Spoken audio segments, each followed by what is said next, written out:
Hello friends, welcome to शिक्षक prep. तो friends, हम सीटेट एग्ज़ाम की प्रिपरेशन कर रहे हैं 2024 के लिए और इसी में हमारी अभी प्रीवियस ईयर क्वेश्चन पेपर की सीरीज़ चल रही है। आप लोग जानते ही हैं और लगातार फॉलो भी कर रहे हैं एंड आई होप कि आपको ये सारे previous year question paper help करेंगे एग्ज़ाम में। तो इसी क्रम में हमने अभी तक टोटल 34 क्लासेस कर ली हैं CDP की और आज हमारी क्लास है 35वीं, यानी कि 35 नंबर की आज की क्लास है। और आज भी हम हर क्लास की तरह प्रीवियस ईयर क्वेश्चन पेपर के सेट लगाएंगे। और आप लोगों के कमेंट्स आ रहे थे कि ये पेपर 1 के लिए हैं या पेपर 2 के लिए। तो देखिए, ये दोनों के लिए हैं, पेपर 1 पेपर 2 दोनों के लिए, क्योंकि यहाँ पर कंबाइन करके क्वेश्चन लिए हुए हैं। ठीक है, तो चलिए स्टार्ट करते हैं आज की क्लास। और हर क्लास की तरह हर क्वेश्चन का डिटेल्ड एक्सप्लेनेशन आपको बताया जाएगा, ताकि उसके आसपास से रिलेटेड अगर कोई क्वेश्चन आते हैं तो आप उन्हें भी एग्जाम में सॉल्व कर पाएँ। तो ये फ्रेंड्स, जितनी भी क्लासेस अभी तक हुई हैं, मैंने इन सभी की एक सेपरेट प्लेलिस्ट बनाई है। प्लेलिस्ट का लिंक आपको डिस्क्रिप्शन बॉक्स में मिल जाएगा इसी वीडियो के नीचे। वहाँ जाकर आप सारी क्लासेस को एक साथ एक ही जगह देख सकते हैं, फॉलो कर सकते हैं और अपनी प्रिपरेशन को एकदम बेस्ट बना सकते हैं। तो चलिए स्टार्ट करते हैं आज की क्लास। और आज की क्लास का सबसे पहला क्वेश्चन आपके सामने ही है, आप देख पा रहे होंगे। तो चलिए स्टार्ट करते हैं। पहला क्वेश्चन है, राष्ट्रीय शिक्षा नीति 2020, यानी कि जिसे आप शॉर्ट में NEP 2020 के नाम से भी जानते हैं, नेशनल एजुकेशन पॉलिसी। अब ये जितने भी कॉन्सेप्ट है ना, थ्योरी वगैरह, ये सब मैंने आपको ऑलरेडी करवाए हुए हैं। ठीक है, क्लासेस की लिंक भी आपको डिस्क्रिप्शन में मिल जाएगी, आप वहाँ जाकर एक बार चेकआउट ज़रूर कीजिएगा। तो यहाँ पर पूछा है कि राष्ट्रीय शिक्षा नीति 2020 के अनुसार आकलन के क्या उद्देश्य हैं। आपको बताना है इन्होंने आकलन के कौन से उद्देश्य बताए हैं।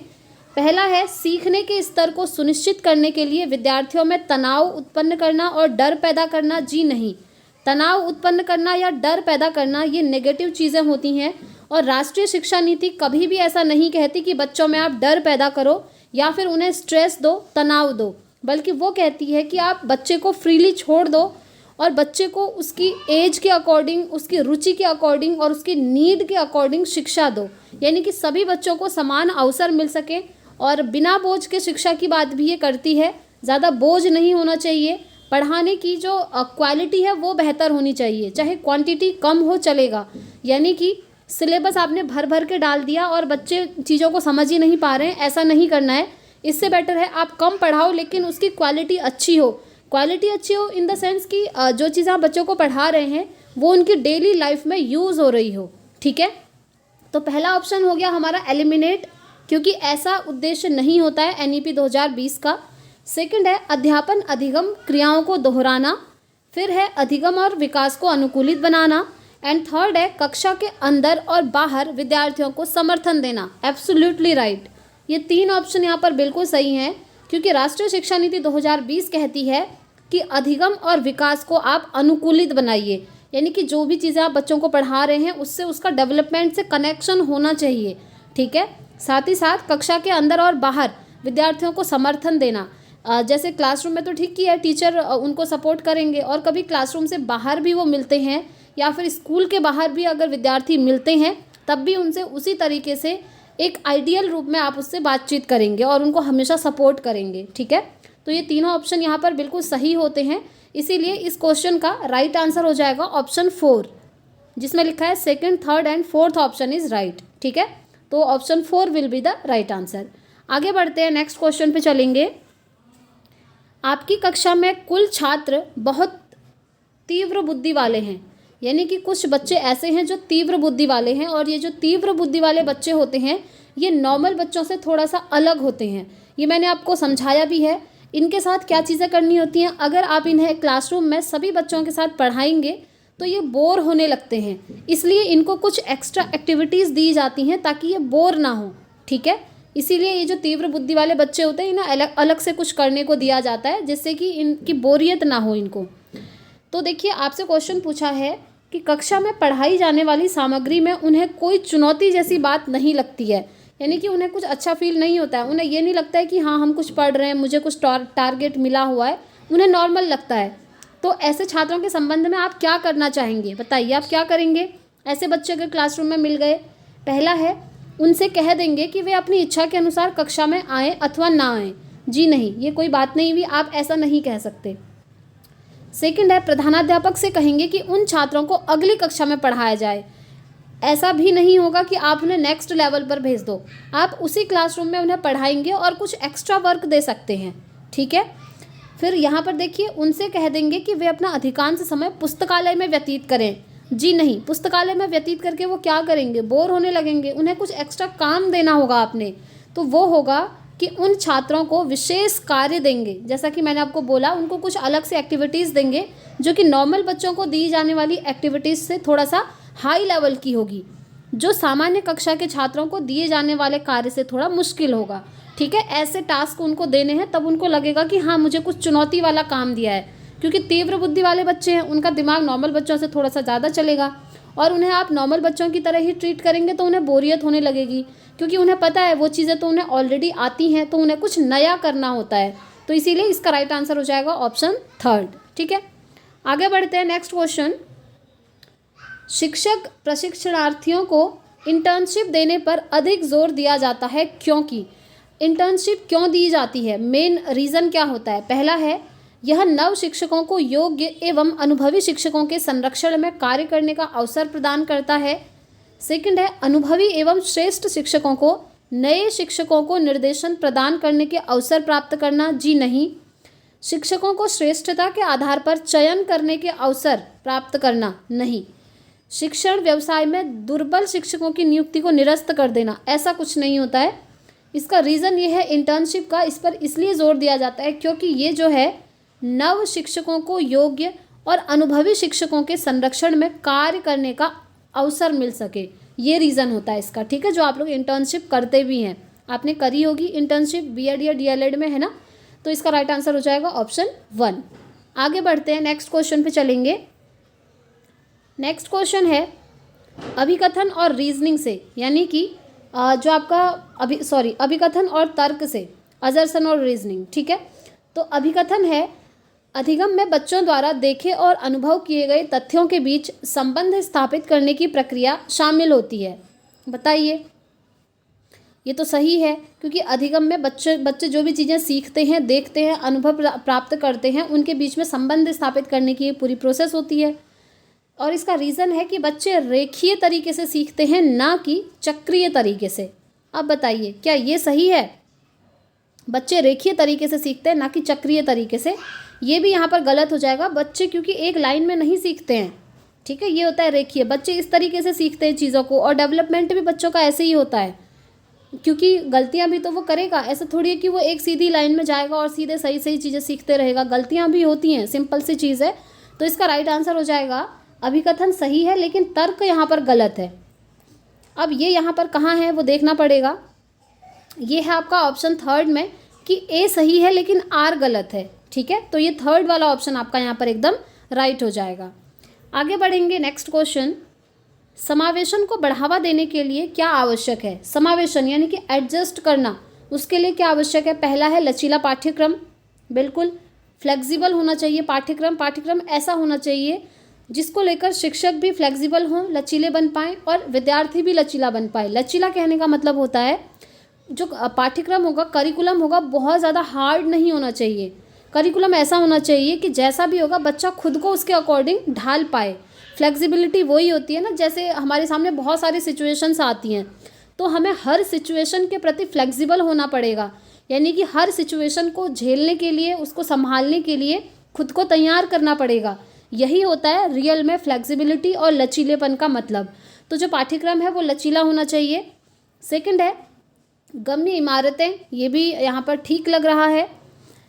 योग्यता के आधार पर विद्यार्थियों का पृथक्करण, जी नहीं, पृथक्करण नहीं करना है। मैंने आपको हमेशा हर वीडियो में बोला है, जिस भी ऑप्शन में आपको दिख रहा है कि बच्चों को सेपरेट कर रहे हैं, अलग अलग ग्रुप बना दे रहे हैं, तो वो ऑप्शन आपके सही नहीं होंगे। वो क्यों नहीं होंगे? क्योंकि देखिए, अगर आप एबिलिटी के आधार पर ग्रुपिंग कर देते हैं, पृथक्करण कर देते हैं, तो आप कुछ यूँ काम करेंगे, आप जैसे 2 ग्रुप बना देंगे, कहेंगे हम 2 ग्रुप बना रहे हैं, एक ग्रुप में रख रहे हैं जो ज़्यादा योग्य बच्चे हैं, जो बहुत ज़्यादा इंटेलिजेंट हैं, और एक ग्रुप में रख रहे हैं जो बिल्कुल ही जड़ बुद्धि के हैं, और एक ग्रुप में हम रख रहे हैं नॉर्मल बच्चों को जिनकी बुद्धि सामान्य है। इस तरीके से अगर आप कैटेगराइज कर देंगे तो क्या होगा, बच्चों में आत्मविश्वास की कमी होने लगेगी फ्रेंड्स, ठीक है। क्योंकि जो जड़ बुद्धि के बच्चे हैं उनके अंदर सबसे पहले ये चीज़ें आएंगी कि अच्छा हमें तो कुछ आता ही नहीं है, टीचर ने तो हमें पृथक कर दिया, अलग कर दिया, सेपरेट कर दिया, अब हम क्या करें, हम कल से स्कूल नहीं आएंगे, अब हमारा स्कूल में मन नहीं लग रहा है, टीचर के सामने उन्हें शर्म आ रही है, हेजिटेशन उनके मन में आ रही है, ये चीज़ें पैदा हो जाती हैं। और ये जो अदर ग्रुप्स बने हैं, इन ग्रुप्स के बच्चों के प्रति भी उनमें हीन भावना आने लगती है कि इनसे मुझे फ्रेंडशिप नहीं करनी है, टीचर ने इनको अलग ग्रुप में रखा था, ये तो इंटेलिजेंट है, ये चीज़ें होने लगती हैं। इसलिए बच्चों को कभी भी पृथक नहीं करना है, ठीक है। यहाँ से एक चीज़ और याद आई फ्रेंड्स, आप लोग टैग वर्ड्स ज़रूर देख लीजिएगा, ठीक है। टैग वर्ड्स का एक लिंक मिलेगा आपको डिस्क्रिप्शन बॉक्स में, वो प्लेलिस्ट का नाम है वहाँ पर CTET all subjects tag words करके, वहाँ पर आपको सारे सब्जेक्ट्स की अलग अलग टैग वर्ड्स मैंने बताए हैं। यानी कि टोटल जितने भी आपके सीटेट में सब्जेक्ट होते हैं, CDP, Hindi, maths, EVS, English, SST, Sanskrit, science, सभी का मैंने आपको टैग वर्ड बताया है अलग अलग वीडियो में, उन्हें आप ज़रूर देखिएगा। वहाँ से आप ना ऑप्शन को देख करके एलिमिनेट करना सीख जाएंगे, करेक्ट आंसर तक आप इजीली पहुँच जाएंगे। तो वो टैग वर्ड्स पॉजिटिव और नेगेटिव होते हैं, एक बार ज़रूर चेकआउट कीजिएगा, बिलीव मी, क्योंकि उन्हीं की मैंने जो स्ट्रेटेजी यूज़ करी होती है मैं आपको वही बताती हूँ, और इसी तरीके से मैंने भी अपने दोनों पेपर क्वालिफाई किए हुए हैं, ठीक है। चलिए क्वेश्चन पे आते हैं। थर्ड वाला ऑप्शन हमारा बाहर हो गया। फोर्थ है प्रतियोगिता केंद्रीय शिक्षा शास्त्र। प्रतियोगिता केंद्रीय शिक्षा शास्त्र नहीं होना चाहिए, यानी कि शिक्षा शास्त्र ओनली कंपटीशन पर पूरी तरीके से डिपेंड हो जा रहा है, आप बस प्रतियोगिता करवा रहे हैं, उसी के आधार पर शिक्षा दे रहे हैं, ऐसा कभी नहीं करना है, ठीक है। तो ये ऑप्शन भी बाहर हो जाएगा, तो इसका राइट आंसर हो जाएगा ऑप्शन 1 और 2 यहाँ पर सही हैं, तो first option will be the right answer. आगे बढ़ते हैं, नेक्स्ट क्वेश्चन पे चलेंगे, जो कि सीटेट का फेवरेट क्वेश्चन आप इसे मान लीजिए। हार्वर्ड गार्डनर का बहुबुद्धि सिद्धांत से हमेशा क्वेश्चन पूछा जाता है, हमेशा। तो क्वेश्चन है, एक चीज़ ध्यान रखेंगे पहले, हार्वर्ड गार्डनर ने बहुबुद्धि का सिद्धांत दिया था, इंग्लिश में बोलते हैं मल्टी इंटेलिजेंस थियोरी, ठीक है। हार्वर्ड गार्डनर की मल्टीपल इंटेलिजेंस की थियोरी, जिसमें उन्होंने 8 बुद्धि के प्रकार बताए हैं, और अभी एक बुद्धि का प्रकार और ऐड हो चुका है जिसे हम अस्तित्ववादी बुद्धि कहते हैं, तो ये आपको ध्यान रखना पड़ेगा। तो इनके अनुसार बुद्धि क्या है, इन्होंने बुद्धि की कौन सी डेफिनेशन दी है वो बताना है। पहला है क्षमताओं का एक समूह जो किसी व्यक्ति को सीखने की ओर अग्रसर करता है। दूसरा है अनुभव के प्रमाण स्वरूप व्यवहार में स्थायी परिवर्तन। तीसरा है उत्पादों के लिए नए या मूल उत्तर देने की किसी व्यक्ति की क्षमता। और चौथा है किसी विशिष्ट प्रश्न के लिए एकल प्रतिक्रिया उत्पन्न करने की क्षमता। तो देखिए, इस क्वेश्चन का राइट आंसर होगा कि हार्वर्ड गार्डनर ने बहुबुद्धि को लेकर बहुबुद्धि का जो सिद्धांत दिया था, उनके अनुसार जो बुद्धि है उत्पादों के लिए नए उत्तर देने की किसी व्यक्ति की क्षमता है, क्योंकि उन्होंने जो बुद्धि के 8 प्रकार बताए हैं ना, वो कहते हैं कि हर किसी में एक ना एक क्षमता ज़रूर होगी, एक ना एक एबिलिटी ज़रूर होगी इन बुद्धि के 8 प्रकार में। जैसे हम मानते हैं भाषीय बुद्धि दी थी उन्होंने, ठीक है, लिंगुअल इंटेलिजेंस हम कहेंगे। तो भाषीय बुद्धि में उन्होंने कहा कि ये किसी स्पेसिफिक पर्सन में हो सकती है जिसकी भाषा में पकड़ अच्छी हो, जैसे एक टीचर है, उसकी लैंग्वेज में पकड़ अच्छी होती है, उसे पता होता है कब कहाँ क्या चीज़ बोलनी है, किस तरीके से सेंटेंस कंप्लीट करना है और और कैसे स्टार्ट करना है, ठीक है। इसी तरीके से आपने कुमार विश्वास का नाम सुना होगा, जब वो कविताएं बोलते हैं एकदम फ्लो में बोलते हैं और कभी भी कुछ भी मिस्टेक नहीं होती, उन्हें पता होता है कि कब कहाँ कौन से शब्द का यूज़ करना है, तो ऐसे व्यक्ति में भाषिक बुद्धि बहुत अच्छी होगी, उन्होंने बोला। ऐसी बुद्धि के जो 8 प्रकार बताए, जैसे शारीरिक गत्यात्मक बुद्धि बताई है, तो उन्होंने बोला जो स्पोर्ट्स पर्सन है लाइक सचिन तेंदुलकर, उनके अंदर वो बुद्धि सबसे अच्छी होगी। यानी कि हर व्यक्ति के लिए पर्टिकुलर एक एक क्षमता वाली चीज़ें बताई हैं, एबिलिटी बताई हैं कि हर किसी व्यक्ति में एक स्पेसिफिक चीज़ ज़रूर होगी, ठीक है। तो इसलिए इसका राइट आंसर हो जाएगा ऑप्शन 3। अगर आपने अभी तक थ्योरी वाली वीडियोज़ नहीं देखी हैं फ्रेंड्स, तो उन्हें भी आप देख लीजिएगा, डिस्क्रिप्शन में सभी क्लासेस का लिंक है। साथ ही साथ अगर आप लोग CDP के हैंड रिटन नोट्स परचेज करना चाहते हैं, काफ़ी सारे स्टूडेंट्स तो ऑलरेडी कर चुके हैं, अगर आप भी करना चाहते हैं तो इस नंबर पर व्हाट्सअप कर लीजिएगा, आपको डेमो नोट्स दे दिए जाएंगे, उसके बाद बहुत ही कम प्राइस पर ये नोट्स आपको अवेलेबल हो जाएंगे, ठीक है। एंड काफ़ी सारे स्टूडेंट्स जो ले चुके हैं उनके पॉजिटिव रिस्पॉन्स आते हैं, तो आप लोग अपनी प्रिपरेशन करते रहिएगा। उस नोट्स में मैंने सारे न्यूमोनिक्स भी ऐड किए हुए हैं ताकि शॉर्ट फॉर्म में भी आपको चीज़ें याद हो जाएं। नेक्स्ट क्वेश्चन देखते हैं, निम्नलिखित में से अपने अंतर्निहित सिद्धांतों के साथ कोहलबर्ग की अवस्थाओं का सही सुमेलित युग्म कौन सा है। याद कीजिए, कोहलबर्ग ने जो नैतिक विकास का सिद्धांत दिया था, मोरल डेवलपमेंट थियोरी जिसको हम कहते हैं, वहाँ पर उन्होंने 3 लेवल बताए हैं और 6 स्टेजेस बताई हैं डेवलपमेंट की, ठीक है। उसी के अंदर से यहाँ पर आपसे क्वेश्चन पूछा गया है कि वो जो अवस्थाएं थी उनका सही सुमेलित युग्म यहाँ पर कौन सा है। पहला है सामाजिक अनुबंध अभिविन्यास, जिसमें कहा है कि कानूनों और नियमों का लचीलापन। दूसरा है अच्छा लड़का अच्छी लड़की अभिविन्यास, यानी कि अधिकार के डर और सजा से बचने पर ध्यान। थर्ड है कानून और व्यवस्था अभिविन्यास, एहसानों का समान आदान प्रदान। और चौथा है सामाजिक व्यवस्था बनाए रखना अभिविन्यास, विवेक के स्वचुने हुए नैतिक सिद्धांत। तो कौन सा यहाँ पर सही सुमेलित है, ये आपसे पूछा है। तो ये जो फर्स्ट वाला है ये यहाँ पर सही सुमेलित है, क्योंकि जो सामाजिक अनुबंध अभिविन्यास की उन्होंने बात करी थी उसमें उन्होंने कहा था कि व्यक्ति जो है कानून और नियमों का पालन करेगा समाज के हित के लिए, यानी कि उन नियमों के प्रति वो लचीला रहेगा, फ्लेक्सिबल रहेगा और समाज के हित के लिए वो काम करेगा। ठीक है, इसीलिए फर्स्ट ऑप्शन यहाँ पर बिल्कुल सही हो जाएगा। आगे बढ़ते हैं, नेक्स्ट क्वेश्चन पे चलेंगे। निम्नलिखित में से कौन सा मिलान पियाजे के संज्ञानात्मक चरण और उसको परिभाषित करने वाली विशेषता को सही ढंग से दर्शाता है? पहला है पूर्व संक्रियात्मक की अवस्था, जीववाद, आपने पढ़ा होगा ना एनिमिज्म का गुण, मैंने आपको बताया था वो कौन सी स्टेज में आता है। नेक्स्ट है संवेदी चालक अवस्था, प्रतीकात्मक सोच। तीसरा है मूर्त संक्रियात्मक, स्थगित अनुकरण। चौथा है अमूर्त संक्रियात्मक, केंद्रीकरण।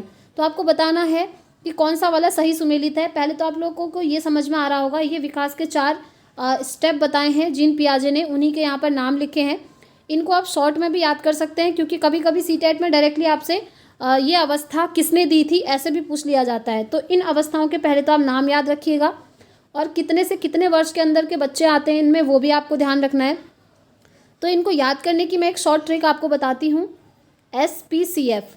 ठीक है, SPCF ये एक ट्रिक है। यही 4 जो आप देख रहे हैं ना विकास की 4 अवस्थाएं, यही हैं। कैसे? S फॉर सेंसरी मोटर, जिसे हम हिंदी में कहते हैं संवेदी चालक अवस्था। P फॉर प्री ऑपरेशनल, जिसे हिंदी में कहते हैं पूर्व संक्रियात्मक अवस्था। C for concrete operational stage, यानी कि मूर्त संक्रियात्मक अवस्था।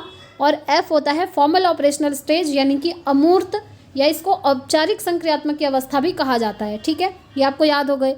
अब देखिए कौन सी स्टेज में ये वाले जो गुण हैं ये सही मिलान हो रहे हैं। तो जो आप फर्स्ट वाला देख रहे हैं ये यहाँ पर सही है, क्योंकि ये जो जीववाद का गुण है, एनिमिज्म है, ये पूर्व संक्रियात्मक की अवस्था में ही बच्चों के अंदर आता है।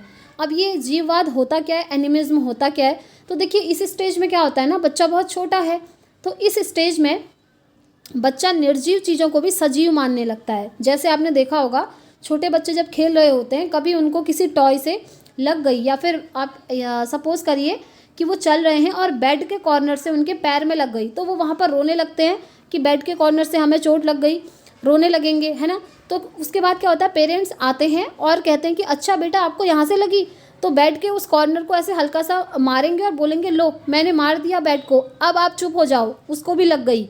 तो बच्चा चुप होने लगता है, चुप हो जाता है उसके बाद, क्योंकि बच्चे को लगता है बेड भी एक जीवित चीज़ है, लिविंग थिंग है, और इसने मुझे मारा था तो मेरी मम्मी ने भी इसको मार दिया, अब बराबर हो गया, ये सोचकर बच्चा चुप हो जाता है। तो यही होता है निर्जीव चीज़ को भी सजीव मान लेना, एनिमिज्म का गुण, जो कि पूर्व संक्रियात्मक की अवस्था में बच्चे के अंदर आता है। ठीक है, चलिए आगे बढ़ते हैं। बाकी यहाँ पर कोई भी चीज़ें मैच नहीं हो रही हैं, ये सारी अलग अलग स्टेज में हैं और यहाँ पर ये अलग ही लिखे हुए हैं। आगे बढ़ेंगे, नेक्स्ट क्वेश्चन। उन विद्यार्थियों के सफल समावेशन के लिए जो आर्थिक रूप से कमज़ोर वर्ग से हैं, एक शिक्षिका को क्या करना चाहिए? पहला है बच्चों की अधिगम क्षमता का उनके सामाजिक वर्ग के साथ सहसंबंध बनाना चाहिए। दूसरा है उन्हें कम उम्मीदों के साथ एक अलग संकाय में दाखिल देना चाहिए। उनकी सामाजिक आर्थिक पृष्ठभूमि का सम्मान करके उन्हें स्वीकार करना चाहिए और प्रभावी संस्कृतियों से संबंधित उदाहरणों का ही प्रयोग करना चाहिए। अब देखिए जिन्होंने टैग वर्ड्स देखे होंगे वो उन्होंने तो चुटकी में आंसर पहचान लिया होगा, सिंपल सी चीज़ है। वैसे मैं आपको अब डिटेल में एक्सप्लेन करके बताती हूँ। तो देखिए सफल समावेशन की यहाँ पर बात हो रही है और कुछ बच्चे ऐसे हैं कह रहे हैं जो आर्थिक रूप से कमज़ोर हैं। ठीक है, तो आपको याद होगा समावेशी शिक्षा क्या कहती है कि सभी बच्चों को समावेश करना है। समावेशन की बात कहती है कौन? समावेशी शिक्षा। और वो ये कहती है कि सभी बच्चों को एक साथ मिलकर पढ़ाना है, क्योंकि स्कूल में बहुत सारे बच्चे आते हैं और ज़रूरी नहीं है सभी बच्चे एक जैसे होंगे। कुछ बच्चे हो सकता है आर्थिक रूप से कमज़ोर होंगे। हर बच्चा अलग अलग होता है, हर बच्चे की संस्कृति अलग हो सकती है, हर बच्चे की अपनी जो घर की लैंग्वेज होती है, मदर टंग, वो अलग हो सकती है, हर किसी का धर्म अलग हो सकता है, अलग अलग जाति के बच्चे स्कूल में आते हैं। तो समावेशी शिक्षा कहती है कि उनमें आपको कोई भी भेदभाव नहीं करना है, सभी को एक साथ एक समान रूप से शिक्षा देनी है। चाहे स्कूल के बाहर जाकर बच्चे की दुनिया कैसी भी हो, लेकिन स्कूल के अंदर सभी बच्चे एक जैसे हैं और सभी को शिक्षा के समान अवसर देने हैं और एक साथ पढ़ाना है, एक जैसी शिक्षा देनी है। तो ऐसे में इसका राइट आंसर क्या होगा? ऐसे में इसका राइट आंसर होगा, टीचर क्या करेंगी, टीचर उनकी सामाजिक और जो आर्थिक पृष्ठभूमि है, क्योंकि आर्थिक रूप से वो कमज़ोर है ना यहाँ पे, तो उनकी जो सामाजिक और आर्थिक पृष्ठभूमि है, बैकग्राउंड है उनके घर का, उसको टीचर सम्मान देंगे और सम्मान दे करके उनको स्वीकार करेंगी। ठीक है, यही कर्तव्य होता है एक शिक्षक का, क्योंकि बच्चे तो अलग अलग तरीके के होते हैं, हर कोई एक ही जैसी आर्थिक स्थिति वाला नहीं हो सकता, हर लेवल पर वो अलग अलग होते हैं। तो भेदभाव किसी भी दृष्टि से टीचर ने नहीं करना है, सभी को एक साथ पढ़ाना है और एक समान दृष्टि से देखना है। ठीक है, तो इसका राइट आंसर हो जाएगा ऑप्शन थर्ड। आगे बढ़ते हैं, नेक्स्ट क्वेश्चन। नवीन ज्ञान और नवीन प्रतिक्रियाओं को प्राप्त करने की प्रक्रिया सीखने की प्रक्रिया है, यह कथन किसने दिया था? अब ये तो आपको एज इट इज़ ऐसे याद रखना पड़ेगा कि ये कथन किसने दिया था। तो ये कथन दिया था फ्रेंड्स वुडवर्थ ने। ठीक है, वुडवर्थ ने कहा था कि नवीन ज्ञान और नवीन प्रतिक्रियाओं को प्राप्त करने की प्रक्रिया सीखने की ही प्रक्रिया है। तो वुडवर्थ का नाम याद रखेंगे। अब वुडवर्थ से रिलेटेड एक चीज़ आपको और बतानी है जो कि बहुत ज़रूरी है। डेवलपमेंट से रिलेटेड इन्होंने एक चीज़ कही थी, डेवलपमेंट यानी कि आपका जो विकास होता है। इन्होंने कहा था कि हर व्यक्ति का जो विकास होता है उसमें उसकी हेरिडिटी और एनवायरनमेंट दोनों का इम्पॉर्टेंट रोल होता है, और जो बच्चे का विकास होता है वो उसकी हेरिडिटी और एनवायरनमेंट का गुणनफल होता है। ये क्वेश्चन कई बार सीटेट में अलग अलग तरीके से पूछा गया है, बस आपको ध्यान रखना है। हेरिडिटी होता है आपका वंशानुक्रम, कुछ ऐसे गुण जो आपको आपकी पुरानी पीढ़ी से मिलते हैं, जैसे आपकी आइज़ का कलर, आपके हेयर का कलर, आपकी हाइट, आपका वेट। अगर आप ये चीज़ें बच्चों में देखेंगे, कहीं ना कहीं ये चीज़ें उनको उनके पेरेंट्स से मिली हुई होती हैं। जैसे आप देखते होंगे कुछ बच्चों की जो आइज़ होती हैं वो थोड़ा ब्राउन होती हैं, अगर आप ऑब्जर्व करें उनके पेरेंट्स में मम्मी या पापा की भी जो आइज़ होगी वो ब्राउन ही आपको मिलेगी। ठीक है, तो ये कुछ ऐसे लक्षण होते हैं, कुछ गुण होते हैं जो हमको हमारी पुरानी पीढ़ी से मिले हुए होते हैं, और ये चीज़ है ना पीढ़ी दर पीढ़ी ट्रांसफ़र होती रहती हैं।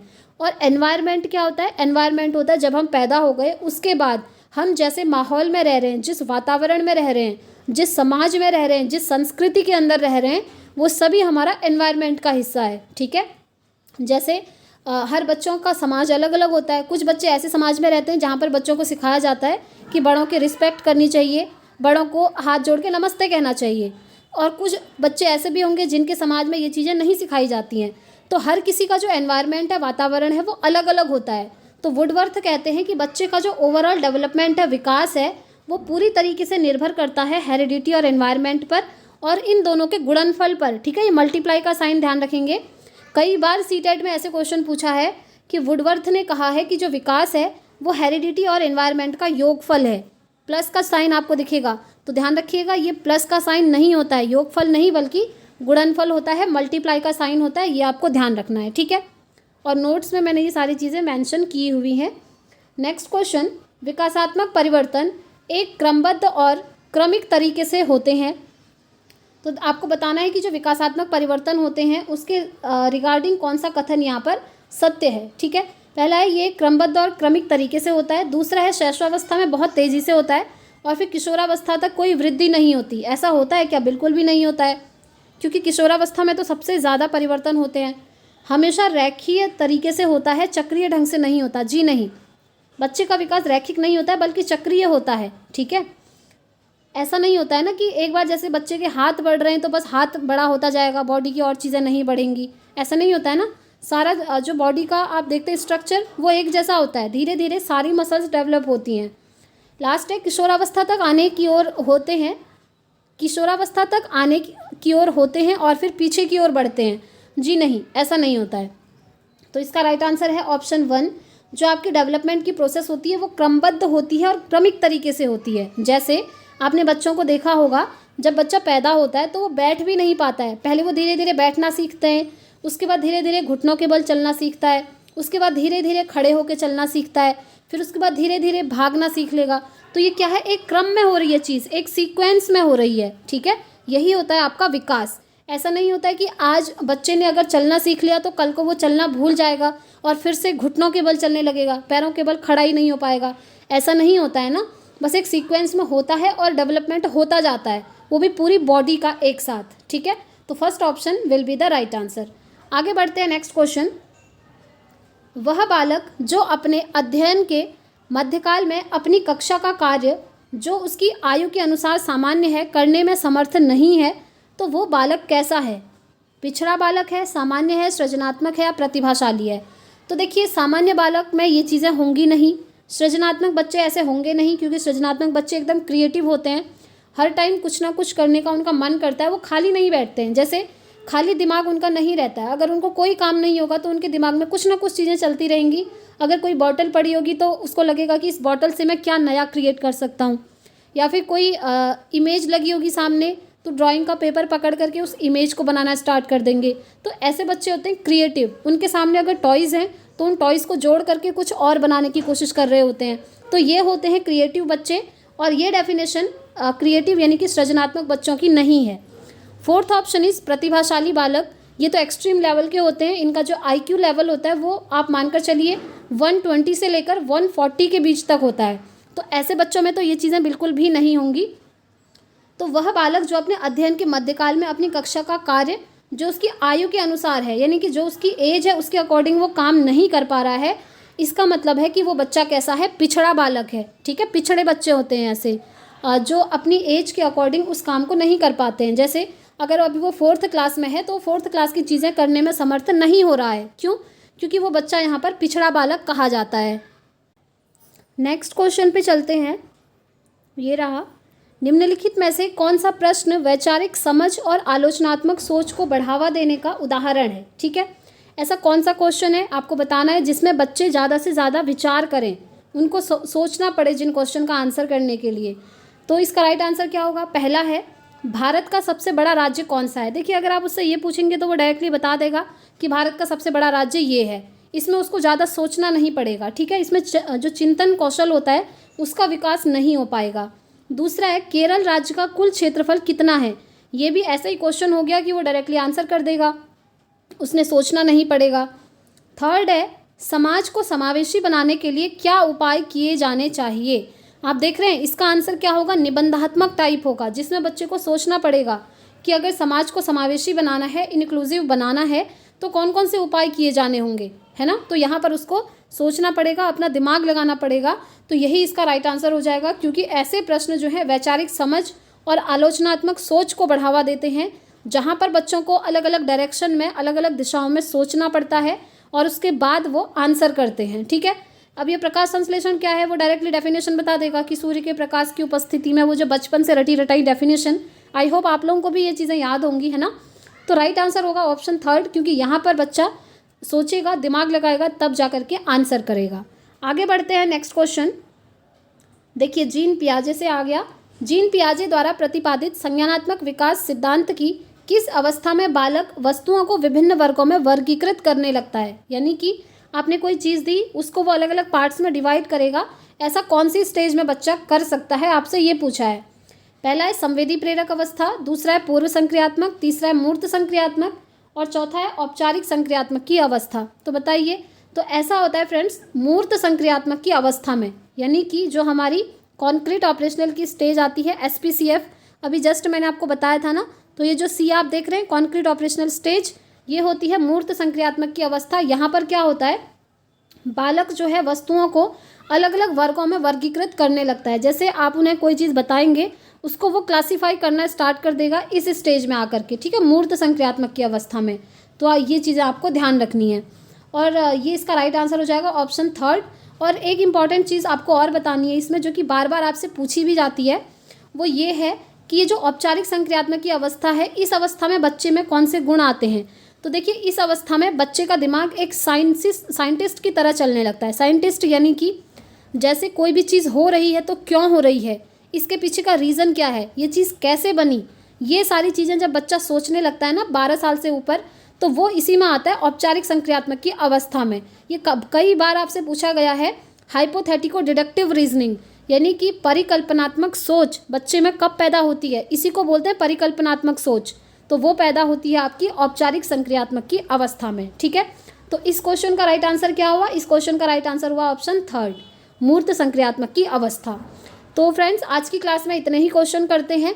अब हम मिलेंगे कल, इससे आगे के क्वेश्चन कल की क्लास में कर लेंगे। अगर आप लोगों को नोट्स लेना हो तो आपको मैंने व्हाट्सअप नंबर बता दिया, वहाँ पर आप मैसेज करके डिटेल्स ले सकते हैं और बहुत ही कम प्राइस पर आपको CDP का हैंड रिटन नोट्स मिल जाएगा। तो फ्रेंड्स वीडियो पसंद आई हो तो लाइक शेयर ज़रूर कीजिएगा। और हिंदी की क्लासेस भी हमारी चल रही हैं, आई होप आप लोग हिंदी की क्लासेस भी ज्वाइन किए होंगे। और अगर आप लोगों को थोड़ी भी हेल्प मिल रही है तो प्लीज़ वीडियो को ज़्यादा से ज़्यादा शेयर कीजिएगा ताकि हम और अच्छे से प्रिपरेशन कर पाएँ। तो इस वीडियो में इतना ही रखते हैं फ्रेंड्स, मिलेंगे नेक्स्ट वीडियो में। Thanks for watching.